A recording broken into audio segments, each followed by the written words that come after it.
और ये कहीं ना कहीं आप लोगों को सबको मोटिवेट करता है, एक एक स्ट्रैटेजी देता है कि आगे कैसे प्रोसीड करना है। सर ये बहुत ही एक अच्छी चीज देखने को मिली है। मतलब लगातार ये मेरे ख्याल से हमारा तीसरा इंटरव्यू है जिसमें हम ये देख रहे हैं कि बच्चे जो हैं वो थर्ड ईयर में ही अपना कोर्स कंप्लीट कर रहे हैं और फाइनल ईयर में रैंक इम्प्रूवमेंट बैच लेकर इतना अच्छा परफॉर्म कर रहे हैं। मेरा आप लोगों से सिंपल सा सवाल ये है कि जब आपका गेट का फाइनल एग्जाम है वो भी अराउंड फरवरी में था, राइट, 2 फरवरी को, और आपके सेमेस्टर एग्जाम भी कहीं ना कहीं उसी के आसपास लैंड अप कर, तो उस टाइम पे तुमने कैसे मैनेज किया था? मतलब गेट का भी एग्जाम पास में है और सेमेस्टर का भी पास में है, तो हेलो बच्चों, क्या हाल चाल। अब आप देख रहे हो कि रैंकर्स हमारे पास आते जा रहे हैं, जो भी गेट 2025 में जिनका भी अच्छा मार्क्स आ रहा है, तो उन बच्चों से लगातार हम लोग कांटेक्ट में हैं और उन लोगों से पूछ रहे हैं बेसिकली कि भाई उनकी जर्नी क्या थी, कैसे उन्होंने ये नंबर अचीव किए हैं। और ये कहीं ना कहीं आप लोगों को सबको मोटिवेट करता है, एक एक स्ट्रैटेजी देता है कि आगे कैसे प्रोसीड करना है। तो उसी सीरीज में आज हमारे साथ में रोहित कुमार हैं, रोहित मिश्रा हैं और तनीश रावत हैं। तो एक एक करके हम लोग जानेंगे। तो सबसे पहले चलते हैं रोहित कुमार के पास। रोहित कुमार, बताइए कि आपका कब आपने प्रिपरेशन स्टार्ट की, अभी आप किस फेज में हैं और कितना मार्क्स आ रहा है, और बेसिकली जब आप ये प्रिपरेशन कर रहे हैं तो उसमें किन किन पॉइंट्स का आपने ध्यान रखा, सारा पूरा जर्नी एक तरफ से बताइए। सर मैं लखनऊ से हूँ और मैंने ये स्कूलिंग अपनी सिटी मॉन्टेसरी स्कूल से की है। और उसके बाद मैंने बीटेक अपना बिट्स पिलानी हैदराबाद में मैकेनिकल में किया है। और उसके बाद 2024 में पास आउट हुए थे। और उसके बाद से मैंने 1 जून से प्रिपरेशन शुरू की थी। और अभी मेरे गेट में 86.35 रिस्पॉन्स शीट के उस पे आ रहे हैं। Very good. तो अभी जब प्रिपरेशन स्टार्ट किया आपने, तो उसके बाद से क्या क्या चैलेंजेस देखने को मिले और क्या क्या चीजें हैं जो आप बच्चों को बताना चाहते हो? चैलेंजेस ऐसा था कि सर मेरे पास 8 मंथ से एग्जैक्टली तो और मतलब बैच जब मैं शुरू किया था तो 3 कोर्सेस आगे चले जा चुके थे और मतलब कौन बैच सी आगे बैच थी चला था। आपकी? पराक्रम 2.0 वाला बैच था। ओके। तो उसमें मैथ्स और ये थर्मोडायनेमिक्स और ये सब आगे हो गया था तो फिर मैंने शुरू किया। तो जैसे जैसे मतलब एग्जैक्टली जैसे जैसे बोला गया सर ने लोगों ने जैसे बोला वैसे ही मैंने फॉलो किया कि पहले क्लास करनी है, डीपीपी लगानी है, फिर टेस्ट देने हैं रेगुलर बेसिस पे और अपना मार्क्स एनालाइज करना है। और फिर नवंबर के अराउंड सिलेबस कंप्लीट करना है और फिर क्वेश्चंस वगैरह प्रैक्टिस करने हैं, तो वही फॉलो किया था मतलब। ओके, आपसे और फर्दर डिटेल में पूछेंगे हम। फिलहाल रोहित मिश्रा, हमारे पास यहाँ दो रोहित हैं। तो रोहित मिश्रा, आप बताइए आपका क्या बैकग्राउंड था और अभी आपके क्या गेट 2025 में क्या मार्क्स आ रहे हैं? सर मैं ये झारखंड धनबाद का रहने वाला हूँ। मेरा स्कूलिंग भी यही सरस्वती विद्या मंदिर सिंदरी से हुआ। मेट्रिकुलेशन के बाद सर मैंने डिप्लोमा किया था सर गवर्नमेंट पॉलिटेक्निक धनबाद पे। उसके बाद सर मैंने D2D से अपना कॉलेज यही स्टेट गवर्नमेंट कॉलेज है रामगढ़ इंजीनियरिंग कॉलेज, वहां से अभी मेरा सर फाइनल ईयर है। और सर मैंने अपना प्रिपरेशन सर सेकेंड ईयर से ही चालू कर दिया था सर। तो उससे मेरा सेमेस्टर भी बहुत अच्छा हो गया सर और गेट में भी सर मेरा भी रिस्पॉन्स सेट के हिसाब से 80.67 मार्क्स आ रहे हैं। ओह, ग्रेट ग्रेट। अच्छा, ये जो आपने रामगढ़ है प्रिपरेशन और शोले वाला रामगढ़ दोनों सेम है? नहीं नहीं सर, ये सर झारखंड में है सर, रामगढ़ डिस्ट्रिक्ट अलग है ओके, सर। तो आपने अपनी प्रिपरेशन कैसे की थी? कौन सी बैच से थे तो आप? सर मेरा बैच था पराक्रम gate plus CSC 2025। Okay okay. तो सर उससे ही मैंने अपना सेमेस्टर के साथ ही पढ़ाई चालू किया। Great great great. तानिश, आप बताइए आपका क्या बैकग्राउंड था, कैसे प्रिपरेशन किया आपने और क्या मार्क्स आ रहे हैं आपके? सर मैंने थर्ड ईयर में पराक्रम बैच ज्वाइन किया था, जो पहला वाला पराक्रम बैच था, पराक्रम बैच ए। और ओके। फाइनल ईयर में मैंने अभी विजय बैच में था। मैं अभी मेरे मार्क्स 75.67 आ रहे हैं। ग्रेट और ग्रेट ग्रेट। मैं थर्ड से हूँ। सर ये बहुत ही एक अच्छी चीज देखने को मिली है। मतलब लगातार ये मेरे ख्याल से हमारा तीसरा इंटरव्यू है जिसमें हम ये देख रहे हैं कि बच्चे जो हैं वो थर्ड ईयर में ही अपना कोर्स कंप्लीट कर रहे हैं और फाइनल ईयर में रैंक इम्प्रूवमेंट बैच लेकर इतना अच्छा परफॉर्म कर रहे हैं। तानिश, हम्म। बहुत कमेंडेबल है ये चीज, क्योंकि बहुत बच्चे ये सोचते हैं कि कॉलेज के साथ जो है हम कैसे अपना सिलेबस कंप्लीट करेंगे। आप लोगों ने न सिर्फ अपना सिलेबस कॉलेज के साथ कंप्लीट किया, बल्कि उसके बाद और अच्छा रैंक इंप्रूवमेंट बैच लेके और क्वेश्चन प्रैक्टिस करके आप लोगों ने इतना अच्छा स्कोर किया।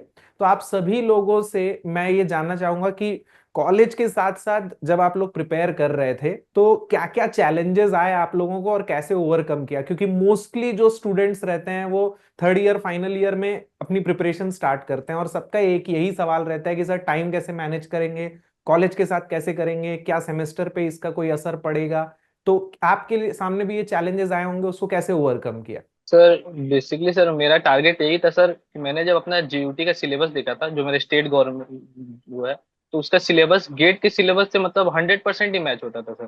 तो मैं यही टारगेट चलता था सर कि जो मेरा सेमेस्टर में हमको पढ़ना है वो हम गेट लेवल का ही पढ़ के उसी के हिसाब से नोट्स बना के और प्रैक्टिस करते चले जाएंगे सर। तो मेरा यही टारगेट था कि सर 3rd ईयर तक में मेरा सिलेबस कंप्लीट हो जाना चाहिए। तो इससे सर मेरा जो भी सिलेबस होता वो भी पूरा हो जाता था सर, और सेमेस्टर में भी मेरा अच्छा रैंक, मेरा 8.4 CGPA वहां भी मेंटेन हो गया सर। तो मतलब सर दोनों जगह फायदा होता है, अगर अच्छे से टाइम मैनेज कर पाए आप तो सर दोनों जगह फायदा होता है उससे। What about you Tanish? Sir मैं तो जैसे 9 से 5 तक तो मेरा कॉलेज होता था, तो मैं वहाँ पे क्या करता था, वहाँ पे अपने नोट्स रिवाइज करता था। जैसे जो सब्जेक्ट वहाँ पे चल रहा है वहाँ पे नोट रिवाइज कर लिए, या फिर लाइब्रेरी में जाके जो डीपीपी मिली वो सॉल्व कर ली। घर में आके सिर्फ मैं लेक्चर लगाता था 5 बजे के बाद रात को 10 बजे तक। Great great great. तो आप लोगों को कॉलेज के बाद भी टाइम मिल जाता था, मतलब कैसे आप लोग जो है कॉलेज की रिस्पॉन्सिबिलिटी और इसको टाइम को कैसे मैनेज करते थे? सर मोस्टली मिल ही जाता था, पर कभी कभी टीचर बोलते थे कि असाइनमेंट लेके आओ, ये लेके आओ, वो लेके आओ, 2 दिन है, 2 दिन के अंदर दो। वो बहुत ज़्यादा परेशानी होती है, पर करना थोड़ा सा टाइम मिल ही जाता है सर।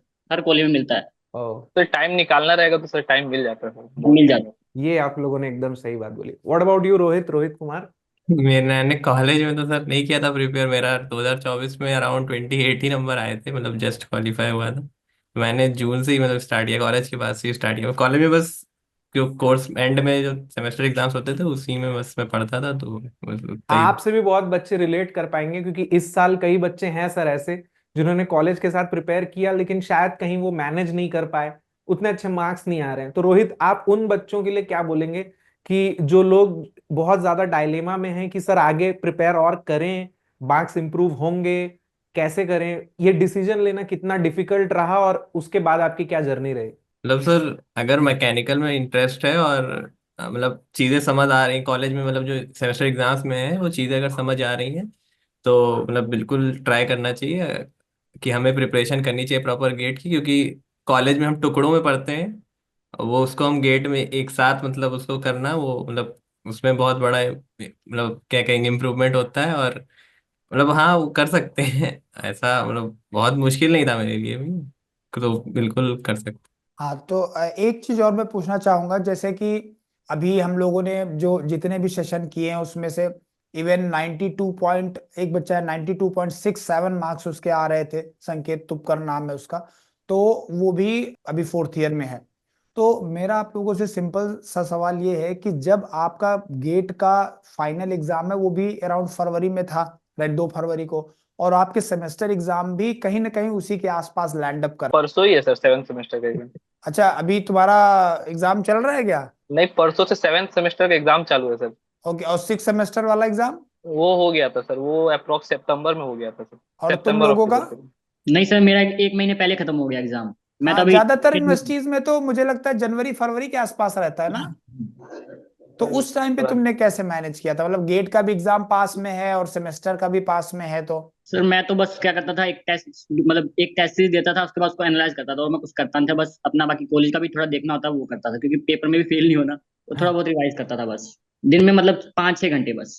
अच्छा, तो टेक्निकल मतलब आप लोगों ने, आपका शेड्यूल क्या रहता था पूरे दिन का आप लोगों का, मतलब किस हिसाब, कब आप कॉलेज के लिए पढ़ते थे या सिर्फ गेट के लिए पढ़ते थे, क्या शेड्यूल फॉलो करते थे बेसिकली? तो कॉलेज के लिए तो सिर्फ पेपर से 1-2 दिन पहले ही पढ़ा है हमेशा। मतलब पीवाईक्यू सोल्व करके चले जाओ कॉलेज के, उसमें आ जाते मेरे अच्छे परसेंटेज बन गए थे उससे। ओके।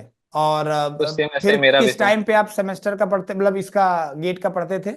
गेट का तो बाकी पूरा दिन गेट का ही चलता था, मतलब 8-10 घंटे रोज। बस पेपर के नजदीक थोड़ा 5-6 हो जाते थे वो। ओके, रोहित आपका? सर मेरा भी सर यही सेम रहता सर। सेमेस्टर पे उतना मतलब लास्ट सेमेस्टर पे उतना ध्यान नहीं दे रहे थे सर। अभी तक सिलेबस नहीं पता है परसों क्या आने वाला। तो ये बट सर सबकी ये कहानी है, वही सारे इंजीनियरिंग स्टूडेंट्स की कहानी है। सुबह सर वही टेस्ट देते थे सर, और उसके बाद फुल डे रिवीजन होता था। और उसके बाद रात में सर वही क्वेश्चन प्रैक्टिस करते थे। और सर मैंने क्या किया था सर, सारे सब्जेक्ट का शॉर्ट नोट्स ऐसे फॉर्मूला में चिपका के दीवार में चिपका दिया था सर। तो मुझे बहुत इजी हो गया था उससे। ग्रेट तो मैं ग्रेट रोज ग्रेट। उसी से रिवाइज करता था सर बस। अच्छा यार, एक जब से ये ऑनलाइन क्लासेस आई हैं, हमारे टाइम पे क्या था ना, रिसोर्सेज बहुत कम थे, लिमिटेड थे, तो हमें पता था कि बस ये पढ़ना है। लेकिन अभी क्या हो गया है ना, बच्चों के सामने सबसे बड़ा चैलेंज ये हो गया है कि रिसोर्सेज बहुत ज्यादा हो गए हैं, उसमें से चूज करना कि हम ये चीजें करें। तो ये आप लोगों के सामने भी ये दिक्कत आई होगी, तो आप लोगों ने क्या रिसोर्सेज यूज किए? क्योंकि अभी बच्चे जो है ना, वो यहां से भी ले लो, वहां से भी ले लो, ये भी कर लो, वो भी कर लो। तो क्या ये करने से मार्क्स आते हैं, या आप लोगों ने लिमिटेड रिसोर्सेज यूज किए थे? सर मेरे हिसाब से तो सर ये बेवकूफ़ी है, मतलब जहाँ पे पैसे दे के बैच लिया है वहीं से पढ़ना चाहिए, यूट्यूब में भी जाना है, यूट्यूब तो वैसे ही देख लेते फिर। ओके, तो आपने बैच के जो डीपीपीज और आप लोगों के वीकली टेस्ट होते थे, बस उस पे फोकस किए? एक उस पे एक बैच फोकस का इतना किया। इनफ कंटेंट था? सर। यस हाँ। Sir, yes sir. ओके। इससे तो एक्स्ट्रा कुछ नहीं। स्टैंडर्ड टेक्स्ट बुक के क्वेश्चंस वगैरह कभी आप लोगों ने नहीं सर, मेरे को तो पता भी नहीं सर स्टैंडर्ड टेक्स्ट बुक कौन कौन से होते हैं। ये चीज होती है, क्योंकि क्या होता है ना, कभी कभी हम लोग किसी टॉपर के मुंह से गलती से सुन लेते हैं कि मैंने फलाना सब्जेक्ट फलाना बुक से पढ़ा था। तो बच्चे जो है उनको ऐसा लगने लगता है कि अच्छा, मतलब अगर हम ये बुक से पढ़ेंगे तभी टॉप करेंगे, नहीं तो फिर इतने मार्क्स तो नहीं पॉसिबल है। मेरे पॉइंट ऑफ व्यू से सर डीपीपी और पीवाईक्यू से ज्यादा लगाना कोई फायदेमंद की चीज है ही नहीं सर, वो बहुत होता है, इनफ से भी ज्यादा होता है डीपीपीज मतलब और पीवाईक्यू सुपर लगा लिए। सुपर 1500 भी सर मतलब हाँ वो इम्पोर्टेंट। भी सर बेस्ट था सर, सुपर 1500 से भी बहुत हेल्प हो गया था तो उससे। पूरी टेक्स्ट बुक है वो। अच्छा, आप लोग रैंकर्स क्लब में थे? आप में से कोई रैंकर्स क्लब में था? हाँ हाँ हाँ। यस सर, मैं था सर। सर मैं नहीं ओके। था। अच्छा, तानिश आप नहीं थे, रोहित आप दोनों रैंकर्स क्लब में थे।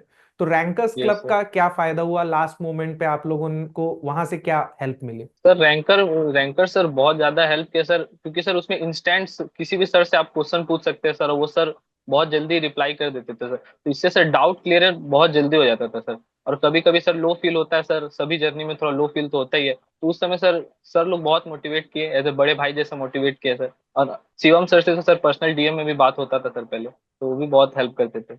अगर आप लोगों से पूछा जाए कि आपको अपने जूनियर्स को सलाह देनी हो, आप लोगों ने अपनी जर्नी में क्या चीजें सीखी, कौन से ऐसे पॉइंट्स है जो आप बच्चों को बताएंगे? 3-4 पॉइंट्स, बुलेट पॉइंट्स अगर आप एक एक करके बताएं, जिससे बच्चे जो है उनको समझ में आए कि कैसे प्रिपरेशन स्टार्ट करनी है और क्या क्या चीजें ओवरकम करनी है।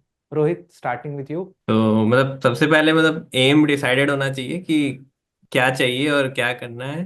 तो वो रहेगा तो वही मोटिवेशन है, मतलब बाकी तो और कुछ मोटिवेट नहीं कर सकता है। और मैं तो ड्रॉपर था, तो मतलब ऐसा भी नहीं था कि कॉलेज है प्लेसमेंट हो जाएगी, वैसा कुछ तो था नहीं, तो वही एक मोटिवेशन था।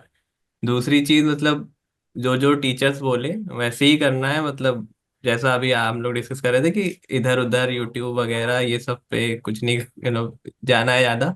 और तीसरी चीज मतलब क्वेश्चंस हमेशा रेगुलरली करते रहने हैं, और रिवीजन भी करते रहना है, मतलब रेगुलर इंटरवल्स पे। और अगर और हाँ, एक एक बार पीवाई क्यू सबसे इम्पोर्टेंट, कि एक बार पीवाई क्यू जब हम कोई चैप्टर कर लें तब करना है।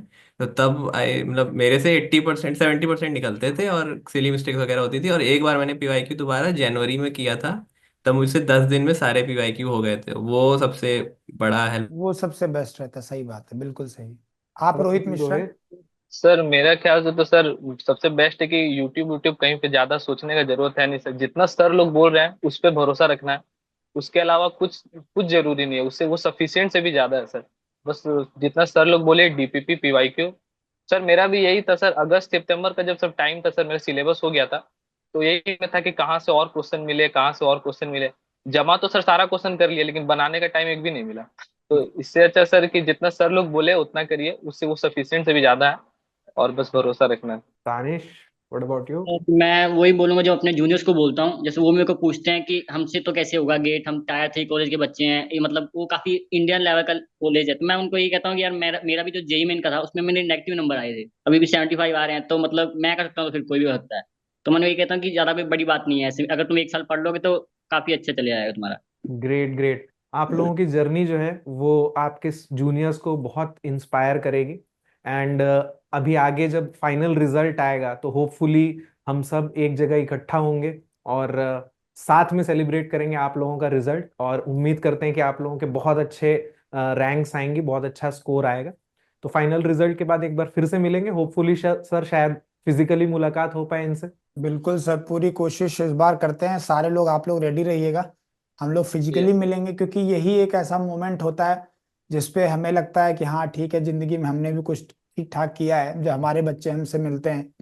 और लास्ट ईयर भी हम लोगों ने ऐसा प्रोग्राम किया था, और यू विल नॉट बिलीव कि हम लोग 10-11 बजे ऑफिस में पहुंचे हैं और रात तक केवल बच्चों के साथ ही बात करते रहे। तो काफी अच्छा लगता है, स्पेशली जब आप ऑनलाइन क्लासेस पढ़ा रहे हो तो ये सब चीजें बहुत मायने रखती हैं। तो मिलेंगे हम लोग, बाकी ऑल द बेस्ट। और जो भी आपको कभी भी कोई भी हेल्प लगे रिलेटेड टू इंटरव्यू गाइडेंस, या कोई भी डाउट आ रहा है मन में कि सर इसको क्या करें वो क्या करें, हम लोग हैं आपके लिए। आप हम में से किसी को कनेक्ट कर सकते हो, हम लोग पूरी हेल्प करेंगे। बाकी all the best. All the best. Thank you so much for coming. Thank you. Thank you so much sir, for giving your valuable time. Bye bye. Take bye care. Bye, take care. Thank you thank you. Sir. Thank you Bye sir. bye. Bye bye.